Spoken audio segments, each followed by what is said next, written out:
ሰላም ይስጥልን። በረከት ገበሬዋ ዝምታዋን ሰብራለች። በደቡብ አፍሪካ ውስጥ ከቤት የወጣው ሳይመለስ ሱቁን የከፈተው በሰላም ሳይዘጋ በማዲባ ሀገር ጎዳናዎች ላይ የኢትዮጵያውያን ሕይወት በስጋትና በሴራ መሃል ወድቋል።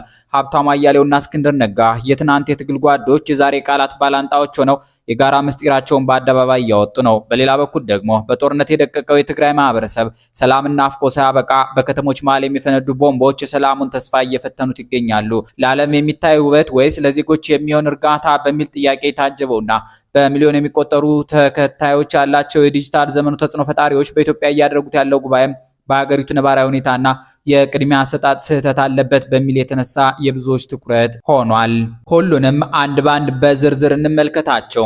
የበረከት ገበሬዋን ጉዳይ እናስቀድም። በረከት ገበሬዋ በመባል የምትታወቀውና በግብርናው ዘርፍ በስፋት የምትንቀሳቀሰው ባለሀብት በመንግስት አካላት አማካኝነት ያለአግባብ ተከስሻለሁ፣ ክብሬም ተነክቷል ስትል ከፍተኛ ቅሬታ ማቅረቧ በከፍተኛ ሁኔታ እያነጋገረ ነው። ባለሀብቷ ይህን መልእክት ያስተላለፈችው በቁጥጥር ስር ውላ በቆየችበት ወቅት በስሟ የተፈጸመው የነዳጅ ሽያጭን ተከትሎ በቀረበባት ክስ ዙሪያ ነው።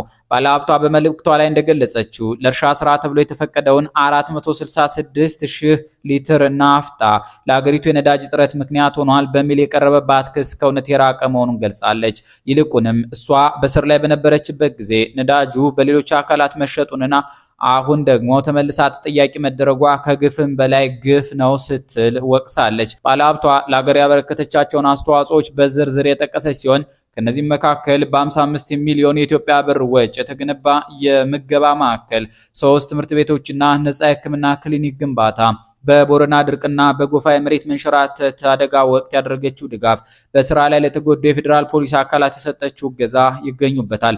ከመንግስትም ሆነ ከብልጽግና ፓርቲ ምንም አይነት ጥቅም ወይም የከተማ መሬት ወስዳ እንደማታውቅ የገለጸችው በረከት ገበሬዋ በህግ አስከባሪዎች አማካኝነት በሴትነቷና በክብሯ ላይ ጥቃት እንደደረሰባት እንዲሁም በለፋችበት ገንዘብ ያለ አግባብ መወረስ እንደተፈጸመባት ገልጻለች።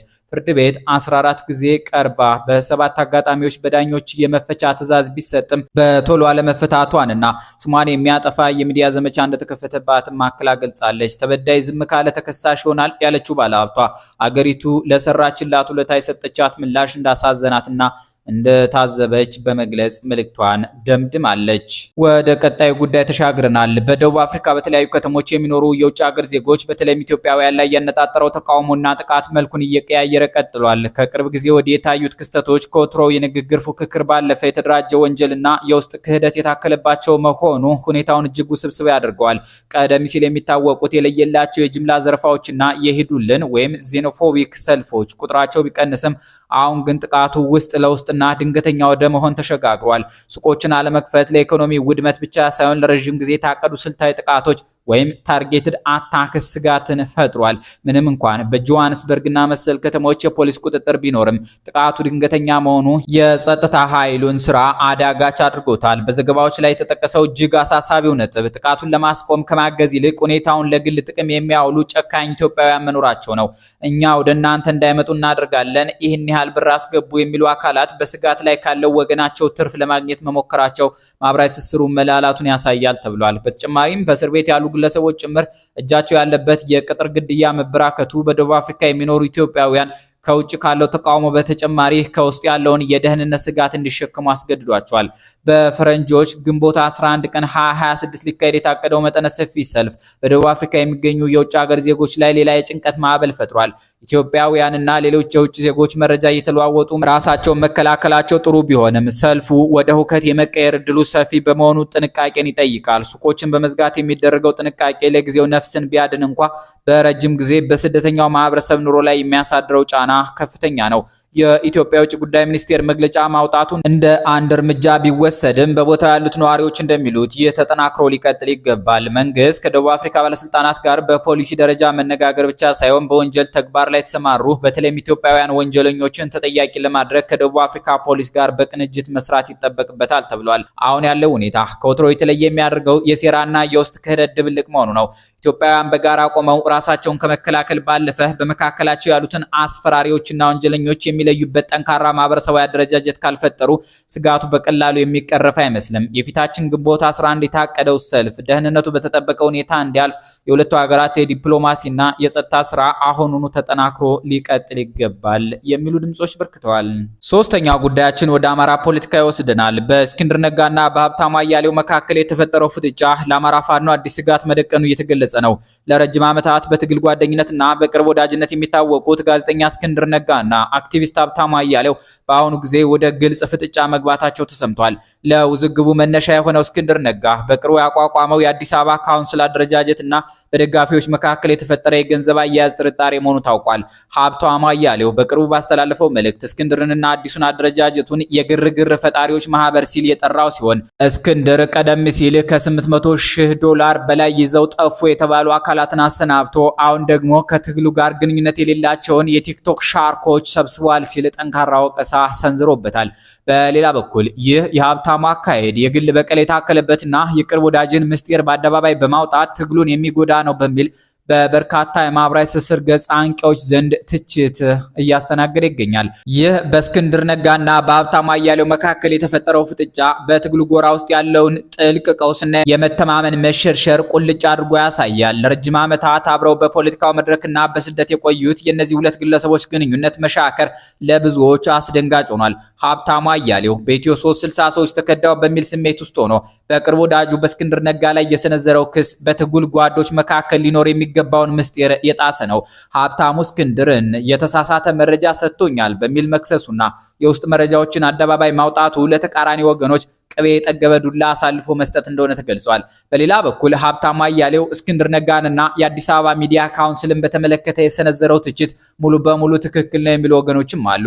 ለእነዚህ ወገኖች አስገራሚ የሚሆነው ላለፉት 3 ዓመታት እስክንድርን ሲደግፍ የቆየው ሀብታሙ ዛሬ በሱ ላይ መነሳቱ ብቻ ሳይሆን እስክንድር የያዘው አዲስ አደረጃጀትም ጭምር ነው። እስክንድር ነጋ የዲያስፖራ መሰረት አለ በሚል ከፍተኛ ገንዘብ $800,000 ይደርሳል ነው የተባለው ይዘው ጠፉ የተባሉ አካላትን አሰናብቶ አሁን ደግሞ ከትግሉ በተቃራኒ የቆሙ የተባሉና የቲክቶክ ሻርኮች የተባሉ አካላትን ለአዲስ አበባ ውክልና ይመጠናሉ ብሎ ይዞ መቅረቡ ከፍተኛ ጥያቄ አስነስቷል። እስክንድር ነጋ በቅርቡ የአዲስ አበባ ካውንስል ማቋቋሙን ተከትሎ የተነሳው ውዝግብ የትንታኔው ሌላኛው ክፍል ነው። እስክንድር ቀደም ሲል በባልደራስ በኩል ለአዲስ አበባ ጉዳይ ቅርበት እንደነበረው ቢታወቅም አሁን ግን የያዛቸው ሰዎች ለህዝብ ውክልና የሚመጥኑ አይደሉም የሚል ወቀሳ እየቀረበበት ነው።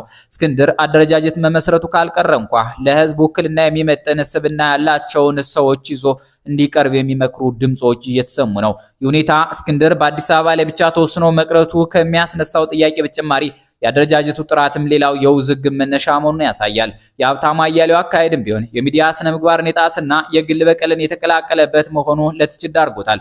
ሀብታሙ በውስጥ አዋቂነት ያገኘውን መረጃ ተጠቅሞ የወዳጁን ስብዕና ጥያቄ ውስጥ ለመክተት መሄዱ የራሱንም ታማኝነት አደጋ ላይ የሚጥል መሆኑ ተመላክቷል። ስለተገለለ ማግለሉ ነው በሚል የተገለጸው የሀብታሙ ተግባር ትግልን ከጥፋት ከመታደግ ይልቅ መከፋፈልና ጥርጣሬን የሚዘራ እንደሆነ በምሬት ይገልጻል። በመጨረሻም ይህ ፍጥጫ በትግሉ ግንባር ቀደም ተጠቃሽ የሆኑት ግለሰቦች በመካከላቸው ያለውን ልዩነት በሰለጠነ መንገድ መፍታት ባለመቻላቸው በደጋፊዎቻቸው ዘንድ ተስፋ መቁረጥን እየፈጠረ ነው። ወደ አራተኛው ጉዳያችን ተሻግረናል። በትግራይ ክልል የተለያዩ አካባቢዎች እየተስተዋሉ ያሉ የቦምብ ጥቃቶችና ሙከራዎች ማህበረሰቡን ለከፋ ስጋት እየዳረጉ መሆኑ ተገለጸ። በተለይም በአድዋ ከተማ ከንቲባ መኖሪያ ቤት ላይ የተሰነዘረው የቦምብ ጥቃት ሙከራ በክልሉ ያለውን የጸጥታ መላላትና የፖለቲካ ለመረጋጋት ወደ አዲስ ምዕራፍ ማሸጋገሩን የሚያሳዩ ዘገባዎች እየወጡ ይገኛሉ። በትግራይ ክልል በተለይም በአድዋና በመቀሌ ከተሞች እየታዩ ያሉት ተከታታይ የቦምብ ጥቃቶችና ሙከራዎች ክልሉ ካለበት ወቅታዊ የፖለቲካ ትኩሳትና በህወሓትና በማዕከላዊ መንግስት መካከል ካለው ግንኙነት አንጻር ሲፈተሽ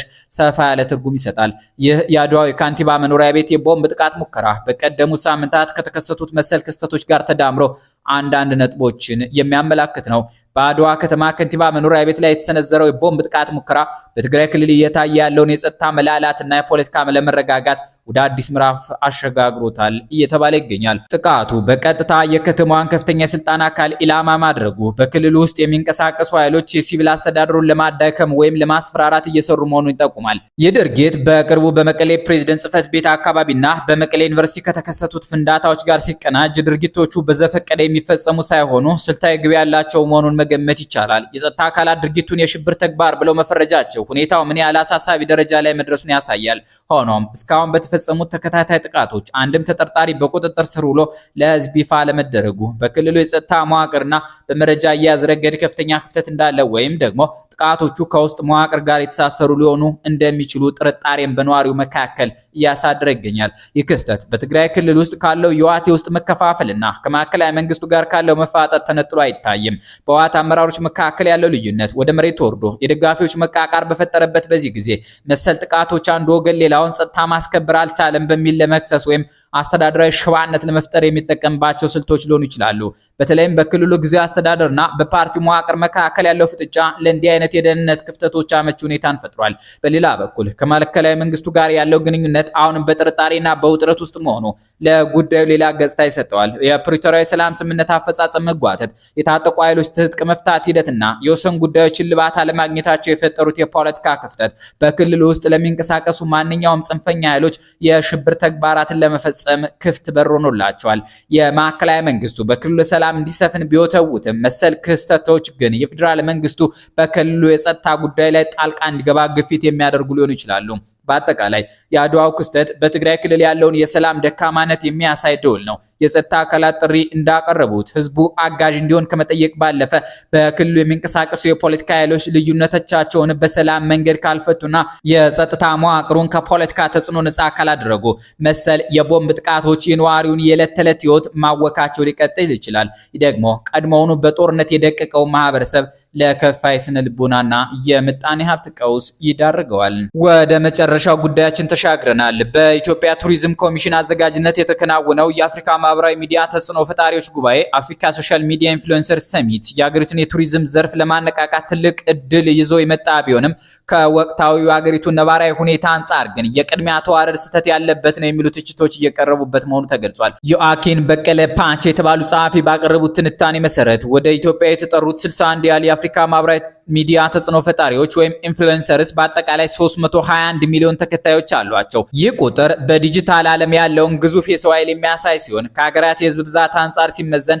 ከዩናይትድ ስቴትስ ኦፍ አሜሪካ 340 ሚሊዮን ህዝብ ጋር ተቀራራቢ ነው። ጸሐፊው እነዚህ ተከታዮች በአንድ አካባቢ ቢሰበሰቡ ኖሮ ከቻይናና ከህንድ በመቀጠል በዓለም ሶስተኛውን ግዙፍ ሀገር መፍጠር የሚችሉ ዲጂታል ኔሽን ናቸው ይሏቸዋል። ከኢትዮጵያ ደግሞ 120 ቲክቶከሮች ወይም 150 ሚሊዮን ተከታይ ያላቸው ተጨምረውባቸዋል። በጥቅሉ 471 ሚሊዮን ተከታይ ያላቸው 180 ተጽዕኖ ፈጣሪዎች የተገኙበት የድግስ የተደራራቢ ተከታዮች ወይም ኦቨርላፕ ኦዲየንስ ቅናሽ ቢደረግበት እንኳን 280 ሚሊዮን ሰዎችን የመድረስ አቅም አለው። ይህም ማለት ከ30 የዓለም ሰዎች አንዱ ኢትዮጵያን ጎብኙ የሚለውን ጥሪ መስማት እድል አለው ማለት ነው። በ21ኛው ክፍለ ዘመን የአንድ ሀገር ገጽታ የሚገነባው በባህላዊ መገናኛ ብዙሃን ማለትም እንደ CNN እና BBC ባሉት ብቻ ሳይሆን ሶፍት ፓወር በሚባለው ለስላሳ ተጽዕኖ መሆኑን ጸሐፊው ያምናሉ።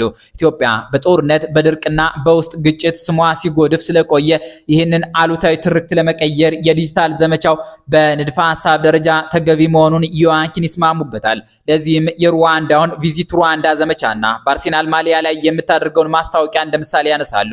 ሩዋንዳ መጀመሪያ ላይ ተቃውሞ ቢገጥማትም በኋላ ግን የቱሪስት ፍሰቷን በማሳደግ ውጤታማ ሆናለች። የዮአኪን በቀለ ፓንች ዋናው ተቃውሞና የሎጂክ ምሰሶ የሚቆመው እዚህ ጋር ነው። ሩዋንዳ ያን ያህል ወጪ ያደረገችው የውስጥ ሰላሟን አረጋግጣ መሰረተ ልማቷን አሟልታና የቱሪስት አገልግሎቷን አሳልጣ ነው ይላሉ። በኢትዮጵያ ግን ምርትና አምራች ኃይሉ ወይም ገበሬው በውስጥ ችግሮች እየታመሰ በገበያ አሊያም ማርኬቲንግ ላይ ብቻ ማተኮር ስህተት መሆኑን ይሞግታሉ። ጸሐፊው እንደሚሉት የኢትዮጵያ ሕዝብ በከፍተኛ ኑሮ ውድነት፣ በዋጋ ግሽበትና በአንዳንድ አካባቢዎች በረሃብ እየተፈተነ ባለበት በዚህ ጊዜ ለኢንፍሉዌንሰሮች የ5 ኮከብ ሆቴል መስተንግዶ ማዘጋጀት ስነ ምግባራዊ ጥያቄ ያስነሳል። የሀገሪቱን ሁኔታ ሊፕስቲክ ኦን ኤ ፒግ ወይም በአሳማ ላይ ሊፕስቲክ መቀባት ከሚል ዘይቤ ጋር ያመሳስሉታል። የውስጥ መረጋጋት ሳይኖር የሚደረግ የገጽታ ግንባታ ውጤቱ ዘላቂ አይሆንም ማለታቸው ነው። ቱሪስቱ ማስታወቂያውን ሰምቶ ቢመጣ እንኳን በጸጥታ ችግር ምክንያት በነፃነት መንቀሳቀስ ካልቻለ ኢንፍሉዌንሰሮቹ የሰሩት ማስታወቂያ የሐሰት ፕሮፓጋንዳ ተደርጎ ይወሰዳል። ይህ ደግሞ በረጅም ጊዜ የሀገሪቱን ታማኝነት ይጎዳል። ጸሐፊው እንደሚሉት አገር መለወጥ ካለባት ማስታወቂያ መሰራት አለበት የሚለው መከራከሪያ ጠንካራ ቢሆንም አሁን ግን ጊዜው እንዳልሆነ ይገልጻሉ። ዮአኪን በቀለ ፓንች ጽሑፋቸውን ሲያጠቃልሉ ኢትዮጵያን ዛሬ የሚያስፈልጋት ለዓለም ውብ መታየት ብቻ ሳይሆን ለዜጎች የሚጠግቡባትና የሚረጋጉባት ውብ ሀገር መሆን ነው ይላሉ። ልጆች ተርበው ኑ ቤቴ ሙሉ ነው ጎብኙ እደሩ አይባልም የሚለው ጸሐፊው መደምደሚያ መንግስት ከውጫዊ ብልጭልጭ ይልቅ የውስጣዊ ህመም ቅድሚያ ሰጥቶ እንዲያክም የሚመክር ነው። የውስጥ ቁስልን በዲጂታል ሜካፕ ለመሸፈን መሞከር የቱሪዝም ስኬት ሳይሆን የታማኝነት ክስረት እንደሆነም ያስጠነቅቃሉ። ቴዲ አፍሮ እንዲህ ያለውን ሁኔታ ብልጭልጭ ቢሆን ዳሱ ማን ሊታደም ከድግሱ ሲል ይገልጸዋል። እንዲህ ያለበትን ሙዚቃ አስተያየት መስጫው ላይ ካስታወሳችሁት ጻፉልን። የዛሬ ዜና ቀመስ ጉዳዮቻችን ተጠናቀዋል። በሌላ ጉዳዮች እስከምንገናኝ ሰናይ ጊዜ